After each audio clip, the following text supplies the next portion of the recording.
Perfect. Well, I think we'll get started. Thank you again so much for joining today's session. My name is Bené Hershon, and I'm CCCD's Outreach Coordinator. So today we're going to be talking about the Conservation Opportunity Fund. There was a slight error in the Zoom link. So if you're here for the Farm Fund session, that's at 5 p.m. today. So you can just send us a message in the chat and we'll send you the correct registration link for that. Awesome. So let's get started.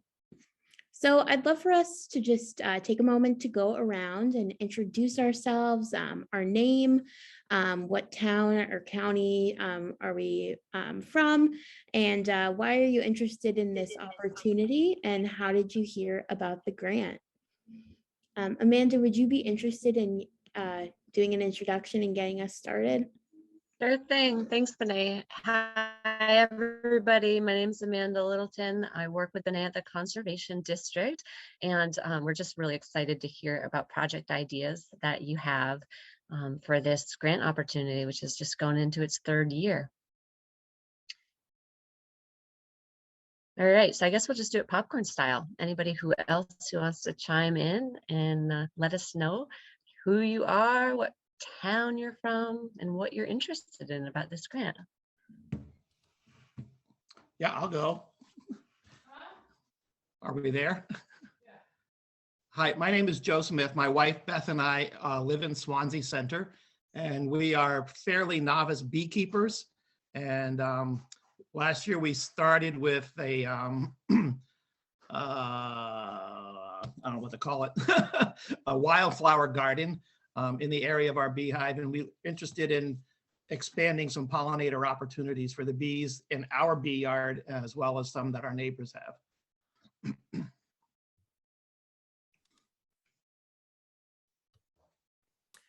Hi, I'll go next. My name is Rebecca Todd.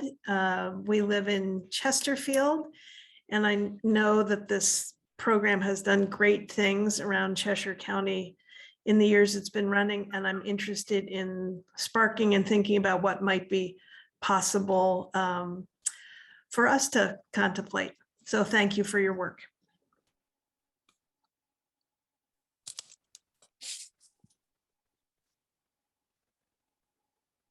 Hi, my name is Kathleen Murphy, and I am very excited to be closing on a piece of property that just has a few acres this week. And really, I'm here to just get a sense of what ideas other people have. How I heard about it, I honestly don't remember, but I've been sending it to my son, who has a really nice place in Dublin that I hope he applies for a grant at some point, because he likes to do lots of projects around his space. Thank you.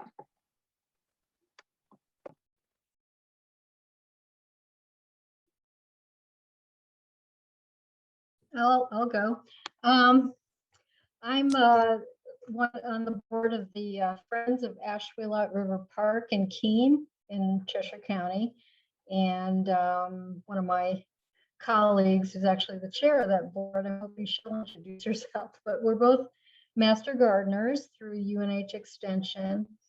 And we're just kind of getting started with planting more natives and pollinators. And I think, you know, as a public park, Ashwilot River Park has a unique opportunity to be a real public education tool if we can do it right. So that's, I think, kind of what our focus would be. And just personally, I have a fairly large property in Sullivan, New Hampshire, which is oddly in Cheshire County, not Sullivan County. I probably wouldn't do a project this year, but I'm sort of brainstorming on things we could do in the future. I can go if you'd like. Donna Bascom, and I am in Charlestown, New Hampshire.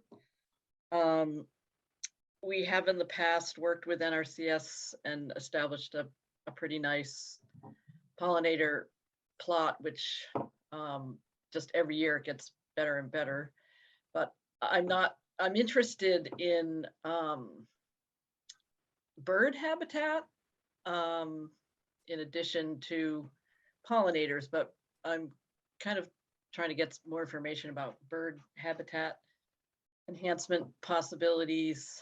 And I'm probably just here information wise, not probably going to do something this year. I'm Kara Lothrop. I'm from Surrey. I'm on the Surrey Conservation Commission, and I saw this on the Surrey Facebook page. I guess I'm just here to find out what the possibilities are. We have mostly forested acreage. We've only got a couple of acres that are not in current use. So I'm really looking to see what we might do. I'll go next. I don't even have a lot of property. I have a little teeny lot in Keene, but I'm the chair of the Friends of Ashwelot Park, and I'm doing an entire property garden build on my little 1/3 of an acre. I'm going native completely. And well, there are some ornamentals that William likes I can't pull out, but we're also going ornamental at Ashwelot Park. So I've been doing workshops with the Native Plant Trust and Wild Seed Project, and I'm getting really into native. So I just wanted to listen to what you guys had to say about improving, doing properties, projects that involve that sort of thing, because I'm doing so much of it right now. Total immersion here.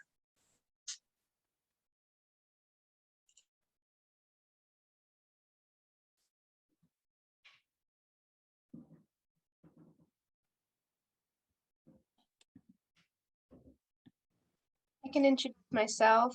My name is Rachel Bryce. I live in Walpole. I work with Land for Good. I also keep honeybees, and I have a strong interest in native pollinators. And so I would like to focus on expanding pollinator habitat and eradicating invasive species.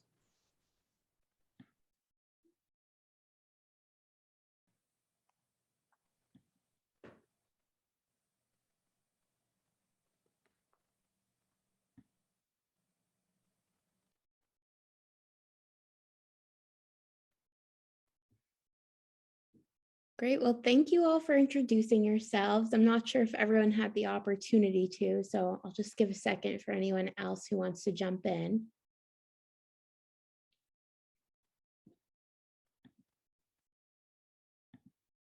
Great. Well, thank you all so much for being here today. It's great to see so many different interests in the group.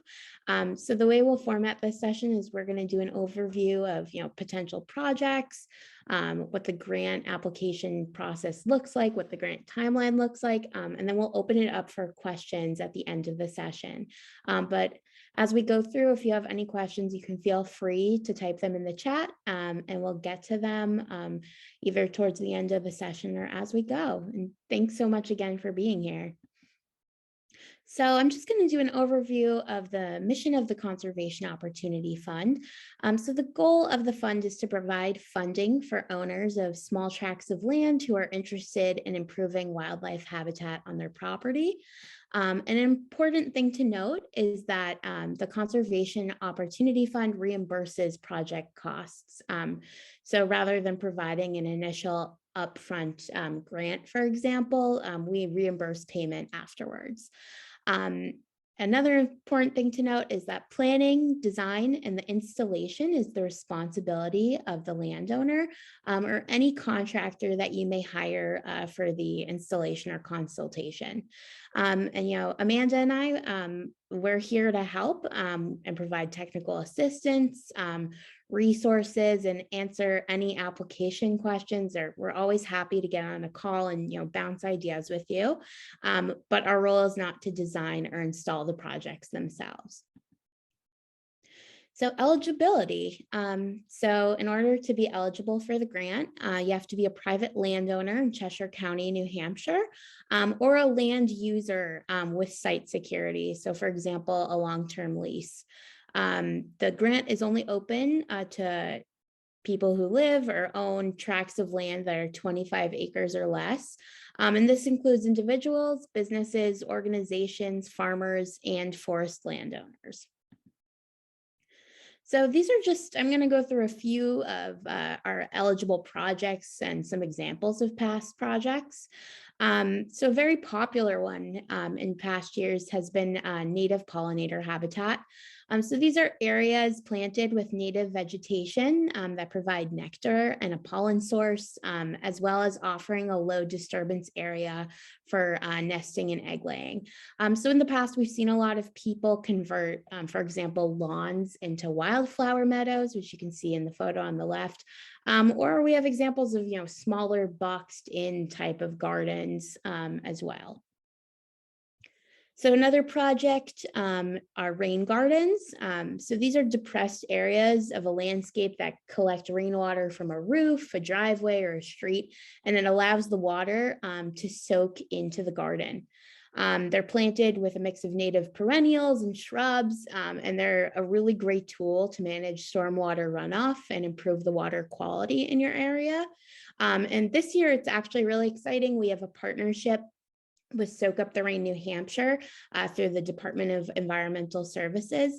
And this actually allows interested applicants to speak with Soak Up the Rain staff to discuss their plans. We were doing technical visits in the warmer weather.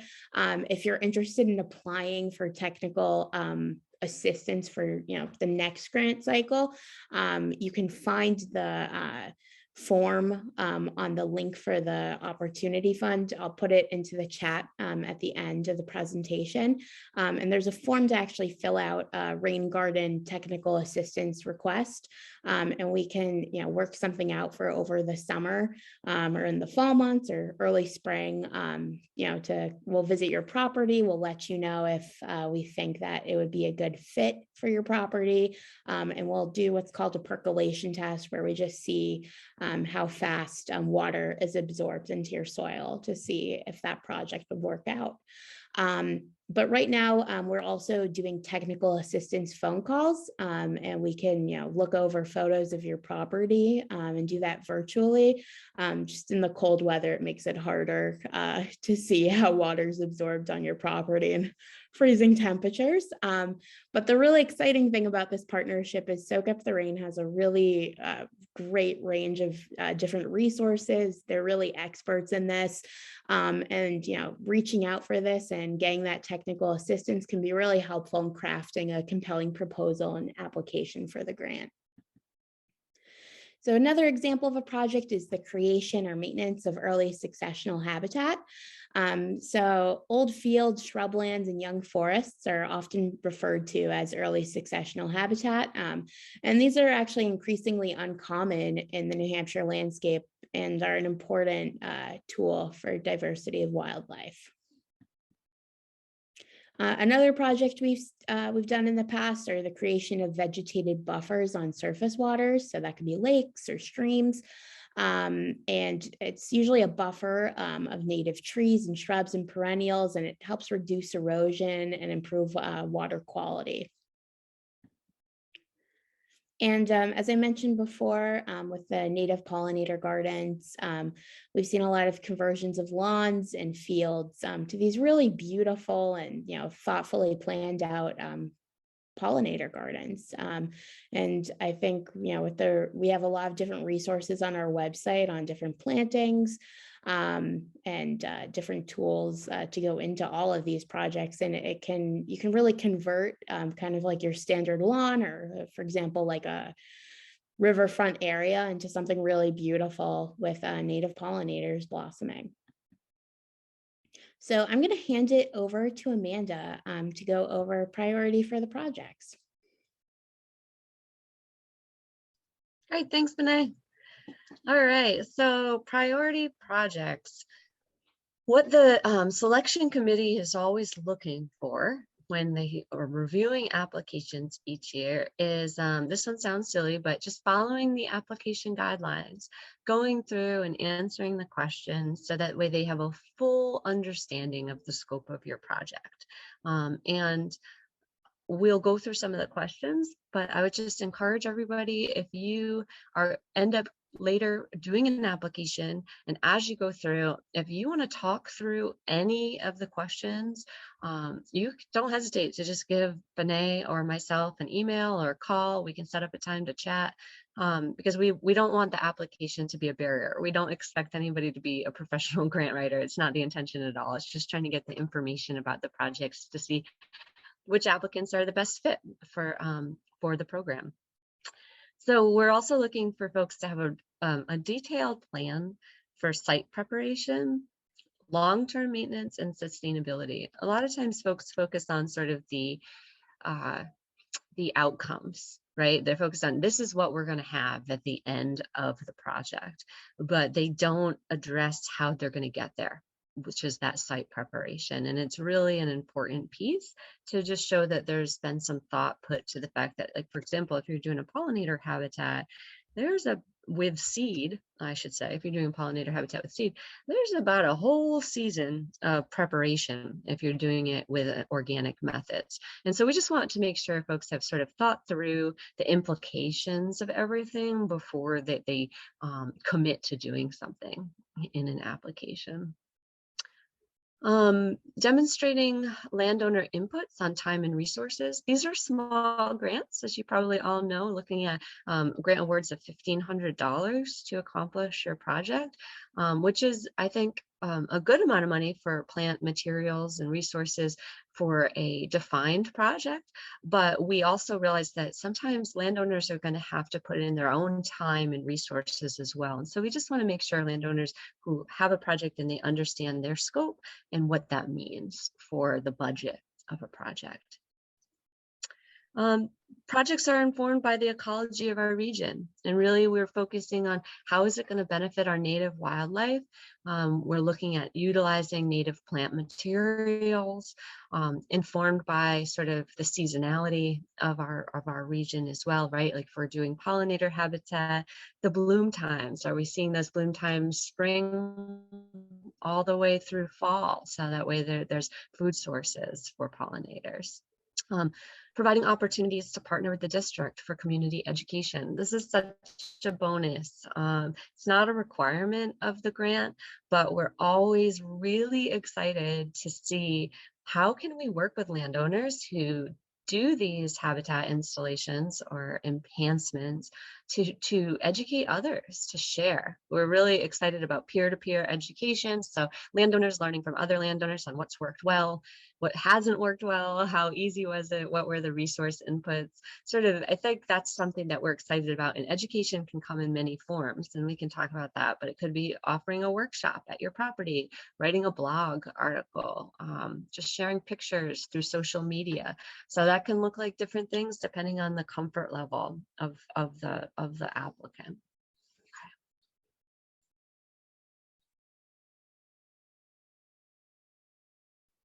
All right, Benet, if you don't mind switching slides. Thanks.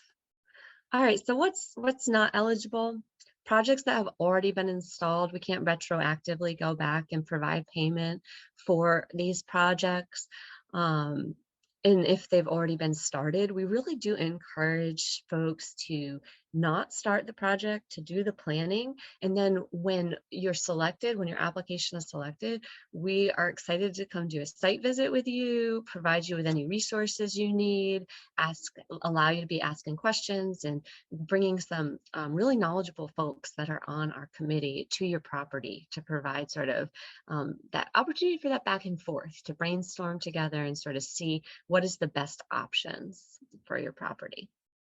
So that's why we say that. It's not to it's not to discourage people from doing their own work. It's just for these distinct projects that you'll be asking for funding on. We really just want to see them be as successful as possible. What we don't provide dollars for: landowner time, research and feasibility studies, and any efforts that won't lead to improved wildlife habitat. We're really looking for the dollars to go towards the native plant materials and to help just sort of overcome that little bit of a barrier for folks usually to do these projects. And then if you've gotten one of these grants in the past, we ask you to wait 2 years before you apply again. It's just simply that we want to be able to sort of share the opportunity with more people. Okay. So $1,500, I think I mentioned that earlier, that's the award cap that we can do at this time. The grants are paid through reimbursement, as Benet had mentioned. So at the completion of the project, we just ask you to submit a brief final report that talks about what activities that you did, what were the outcomes of that, with some pictures, invoices, receipts, and then we send you a check promptly to reimburse you for that. One thing I will say, if that is a barrier to have to be putting those costs up front, we can work with you to provide 50% of the grant in advance. So that's something that we don't want, that outlay of cash and capital upfront to be a barrier for anyone to participate. And so we would work with folks on a one-on-one basis to figure out a plan that would allow them to participate if their application is selected. All right, the timeline. So this opportunity, we've had this posted since November 1st. We've shifted our due date this year to February 1st, which is about a month earlier than before. And that was because people were having a real hard time getting the right plant materials when they didn't find out if that they had been selected until April. With COVID, there's been a huge increase in gardening and so plant materials have just been flying off the shelves. So we shifted our program a month earlier. So by March 15th, the latest, you'll be notified of the funding decision, and hopefully that will give you more of an opportunity to get all the plant materials you want ordered from the nurseries. And then we seek projects that would be done in a year, ideally. So it gives you that full growing season, some time for planting in the spring, full growing season, and into fall for planting as well if needed to do this. And we ask you to be able to submit everything by the end of the year. We have had extensions when it's appropriate, but we do look for people to plan their projects for one season if possible. So what are we including in the proposal? We've got a project narrative, and we'll go through some of those questions. We've got a budget that we asked you to consider by looking at different resources online and just talking to some local vendors as well, nurseries, to see what would be a realistic budget. Where you're not held to this budget, it is a budget. So I just want people to not get too stressed out about this. We just want it to be somewhat realistic when you're putting it together. Just that way, whatever that you're proposing is achievable. We don't want you to be surprised by some of the plant costs or any of the material costs. A map, this just helps the selection committee get a feel for what you're looking at. And a map can be, we've got a wide range of them. We don't want this to be a stressful part. This could be just printing out like a map off of the computer, Google Maps or something like that, with an aerial satellite image. And then you can hand draw on it with some markers, or you could just draw it yourself. Or if you're really savvy, some people are great with computers and GIS. They've done that for us, but this is not meant to be a stressful component of the app. It can be markers on a piece of paper saying, here's the house, here's where we're thinking the pollinator habitat will be, or the rain garden versus where the lake is. Just gives a sense of sort of what's happening on your property. And then a couple pictures that puts it into scale as well. So we brought a lot of resources on our website to try to help you to create a strong proposal. And we're always willing to have conversations. Benet and I are really available to talk through your project. So don't hesitate to give us a call or an email.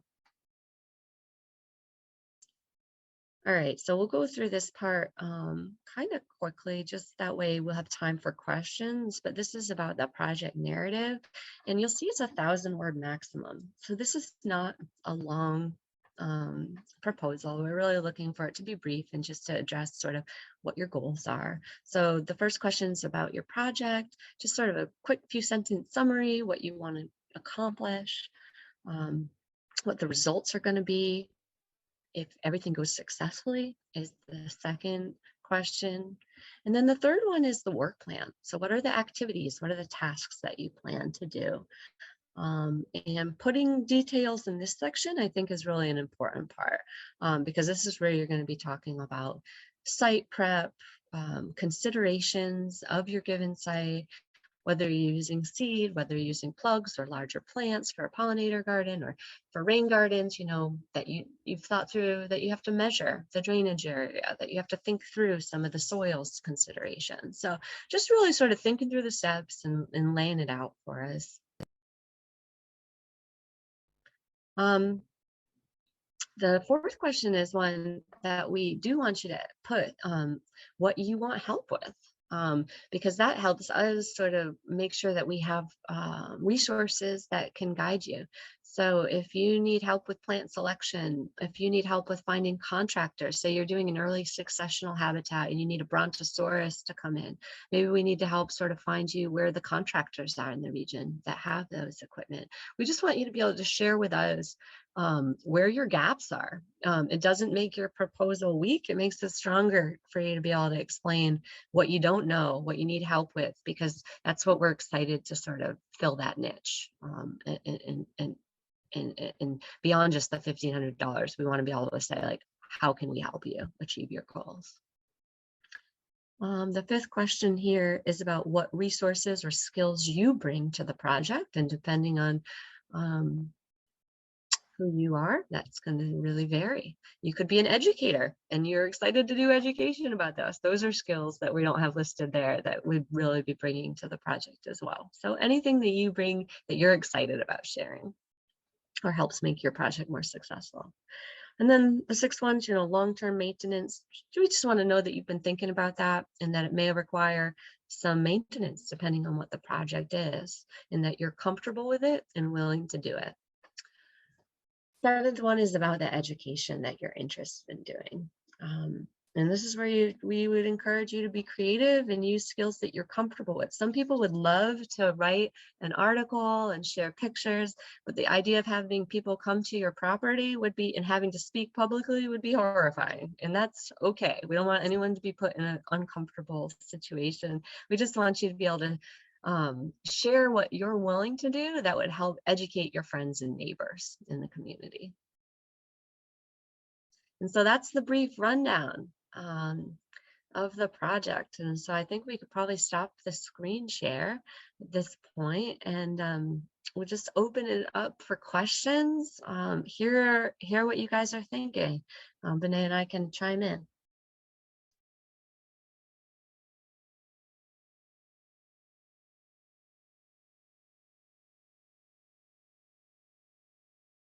Did we scare anybody away? Anybody feeling like they still want to apply? So I have a question, Amanda and Benet, and that is, can the grant, it sounds like the grant can be used for plant materials, soil supplements. Can it also be used for labor? What are the limits on what the grant funding can be used for? Yeah, sure, Rebecca. It can be used for contractors as necessary. We realize that every landowner may not have the certain equipment or skills that they need to accomplish project. For example, like the early successional habitat. Chances are you don't have that large equipment like a brontosaurus to come down and maintain a habitat. And so hiring a contractor in that case makes perfect sense and would be eligible. What we're discouraging people to do would be like, go and hire gardeners to install your habitat, things that you would have the skills and ability probably to do on your own, because it would, not that we don't want to help the private sector, you know, be successful in this region doing gardening projects, but more that we want to see the dollars go as far as possible. And if there are things that it's within your capability and your interests, then we would encourage you to do those and utilize the dollars to have further impact on the habitat that you're creating, if that makes sense. I know that's not like a quick cut and dry sort of, you know, black or white answer, but we are flexible and we work with folks sort of to what makes sense for the project at hand.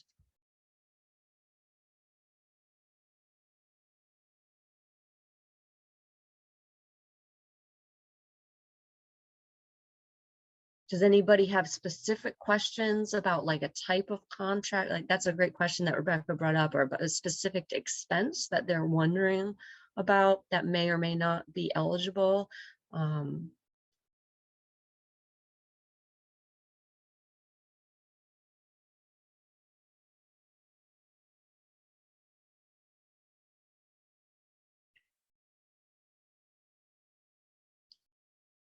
Any other questions too about just sort of the type of project that you think you might be interested in digging into, and what barriers might exist for you to put in an application?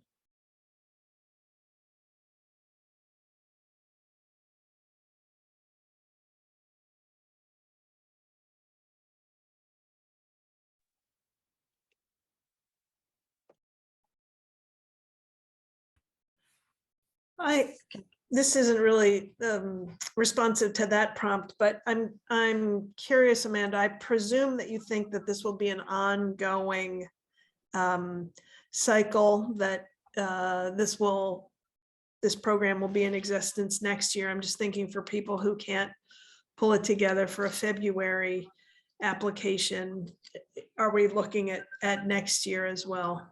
Yeah, great question. Thanks for bringing that up, Rebecca. We are excited that this is an annual opportunity that we see happening into the future. The Conservation District has actually started a small endowment with the charitable foundation just to support this grant. So we see it being available for years into the future, and we're actually we seek donations throughout the year to help build that endowment. So it's small. You know, right now it spins off about $4,000 or $5,000 a year to help support these grants. And so we really do see that being something we're growing, and we want to see this be available for many, many years into the future.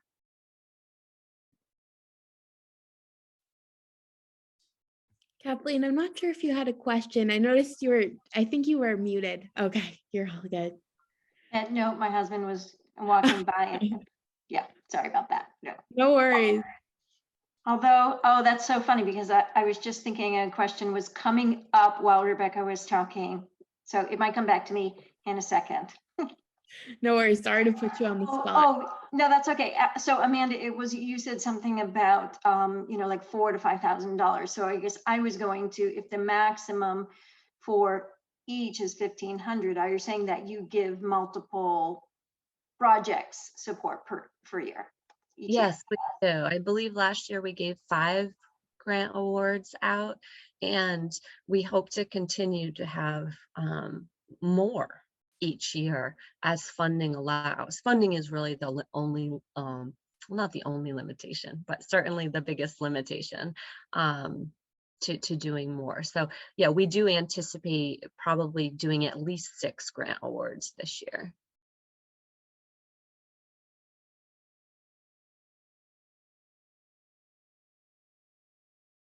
And not everybody, since we're talking about the dollars, like not everybody asks for 1,500. A lot of people do because their expenses are greater than the $1,500, depending on what they're doing. But some small landowners, for example, like if you live in Keene, the idea of this grant, why we want to do it is like, we want everyone to feel empowered that they can do something for wildlife habitat. And like pollinators is an example of how even a very small plot of land in like the city can make an impact. And so we don't want you to feel discouraged if you're like, well, I only have this tiny area, so I probably only need like $400 or $500 worth of plants to build that out.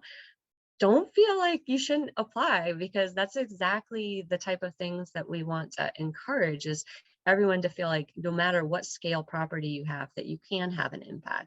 And if for some reason, if you have a larger property than 25 acres, which a lot of people do in the Monadnock region, we would love to talk to you about other USDA funding opportunities that do exist, because we started this program at that small acreage level to fill a gap that we didn't see funding resources available in the area.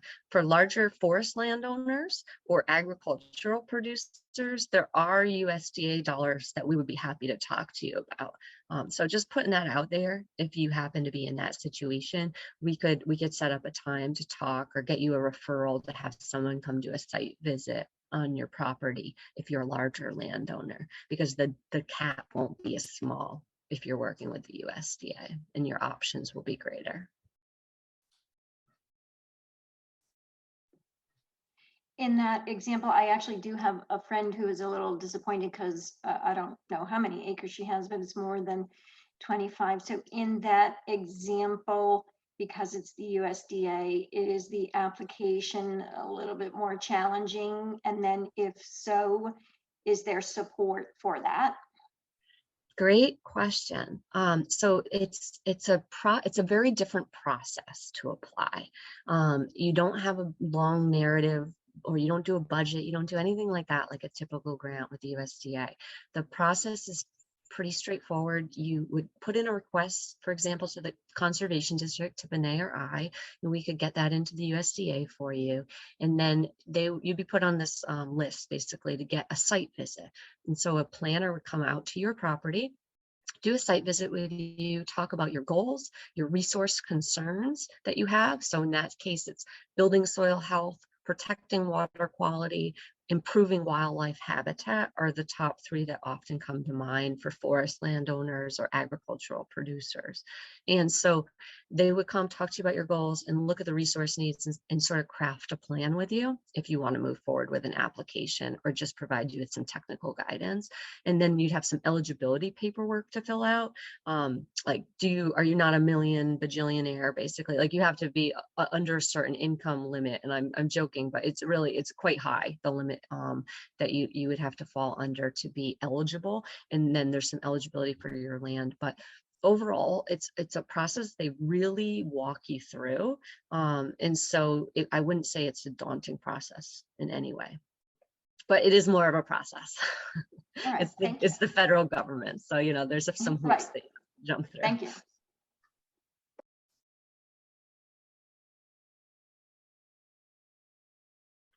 Other questions about the Conservation Opportunity Fund? Anything in relationship to the projects you guys might be interested in?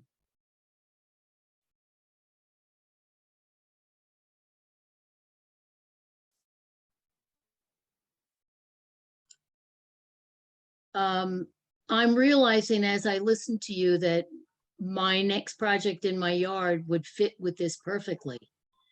I cut down 18 white pines in the backyard, and now I'm left with stumps and 1,000 questions. And this, redoing this with natives and pollinators, trees, shrubs, this just actually might fit perfectly. Great. That's nice to hear. Yeah, this is the type of thing that we are happy to be supporting, is that sort of the small scale backyard type projects, all the way to more public projects with organizational partners like the river, Ashwellet River Park. So we can run that gamut. So yeah, that's great to hear. Okay, we'll talk. Okay, good. Amanda, jumping off on that, a question that I had, and I don't need to take on another project, but I'm wondering if this grant is available for town organizations, if they wanted to, say, put a pollinator garden on the town square. Yes, it is. Often because when USDA changed the rules in the last Farm Bill, municipalities were not eligible to apply for EQIP programming anymore. And so we saw that this could be an opportunity that they could be applying. We have worked with the Marlborough Garden Club, for example. The Marlborough Garden Club, if you ever driven through Marlborough on Route 101, they've got some beautiful gardens that they maintain, and they were shifting to utilize more native plants in those. And so we were able to help them this past year with a grant in that way. So absolutely. And I think with the river park that the folks brought up earlier, with a town garden, with the Marlborough Garden Club, there's a really great opportunity for signage and education, town newsletter, utilizing town newsletters in that way. hosting workshops, there's some really fun workshops that could be done, whether it's insect identifications and, talking about how to garden with natives, plant selection, all sorts of fun stuff. So we would really encourage, that type of project. Thank you. Well, and again, I just say if we're happy to hang out on the call for a few minutes if folks have other questions, but if no one has other questions, of course, I don't want you to feel like you're captive here on this Zoom where you're more than welcome to go. But Bené, is there anything else that we want to share? But thank you all so much for attending. And, again, I'll include Amanda's email and my contact information as well when I reach out to you all. But feel free to, we're always happy to answer questions and, share different ideas of past projects. We have some great examples online. We had a really great project last year where the award recipient actually wrote a really detailed blog about their project. So I'll include that link as well, because I think it's a really great overview of what this process looks like. But yeah, I'll send you the email. Thank you all so much again for attending.